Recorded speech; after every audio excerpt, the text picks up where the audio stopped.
Hello everybody, this is Dan Bigman. I am your GPR professor from LearnGPR.com, and today coming at you with a video, where should I paint when I'm going uphill? This was submitted by one of our students over at LearnGPR Academy, wondering why I said in one of the videos there that the peak of your hyperbola will not be in the right location of your target if you're going up a steep hill. Okay, it will not be. And so he had a question, and everybody else gets the benefit of him stepping up and asking the question. Number one, in the comments below, if you want to see some other videos, if you have a question about GPR, put your comment in the videos about what you want to see next. But this is what he asked, and subscribe to the channel so you can make sure that you get notified whenever we put out new videos. So where should I paint on the hill? Well, let's check this out. You're going up a hill. Here,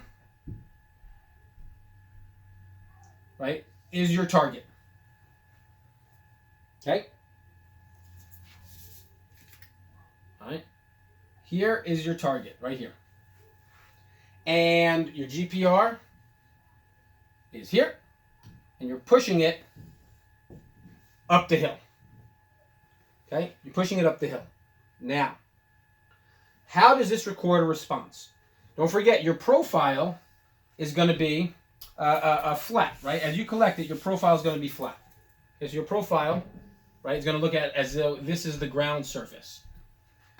So what's going to happen? As you go up, right, it's spreading out, hits and comes back. Right? Now your GPR is over here, hits and comes back.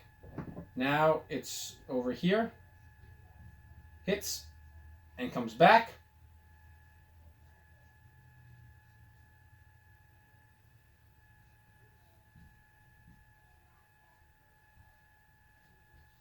If it still sees it. So what's the point? The point is that this one over here is your shortest distance. Okay? Not this one. That is no longer the shortest distance. But if you dig down, this is where you would dig. This is digging down. This is your trench to your pipe. If you dig down from here, this is your trench. So what happens? You have a gap, and you would miss your pipe, because what does this look like? Well, if your profile is flat on top, then what happens is, this is where your hyperbola is. Okay? This we would call the peak. This is where you would dig. However, this would absolutely miss your target. Or it might hit it on the side, depending on how steep your slope is. So in reality, right, and this may actually look something like this. Okay? So in reality, when you're above it, this is where you're actually directly on top of it. And that's not where your peak of the hyperbola is. It's really down slope. Because the peak is going to be the location where the GPR itself has its shortest distance between the GPR antenna and the actual target. So that's what happens when you collect data going up a slope. And you need to be careful. Small slope is probably acceptable, right? A really small, gentle slope, you're still going to hit your target, especially if it's a large one. But on a steep slope, you can absolutely completely miss your target. So what's available for you to do with this circumstance? A couple things. Okay.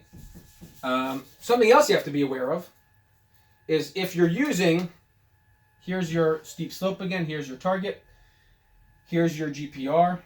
Okay, let's say you have some wheels here, and you've got a cart that's with it, and then you got a GPS antenna, and you're pushing it this way, right? Your GPS antenna is further back. It's further back. So by the time you get over it, okay, even, and your GPS antenna is all the way over here. Now it's saying the location is here. So not only is this saying it's the shortest distance, but it's offset because you have a tilt in your GPS. So now it's suggesting that your hyperbola is down here. That's a big problem. Okay? So that's an issue. So 2 ways to deal with this. Okay, 2 ways to deal with these issues. Number 1, you take this GPR profile and you correct it for topography. So rather than your GPR profile being flat like that, your GPR profile is like this. Okay? Second is if you can use a post-processing software like a GPR slice or something like that, it does not put your traces going down this way, okay, which is good, but it puts your traces based on the orientation of your GPR. So it's actually putting your traces this way. So it corrects for your topography and actually corrects based on the orientation of your GPR. So that is number 1 important piece to it.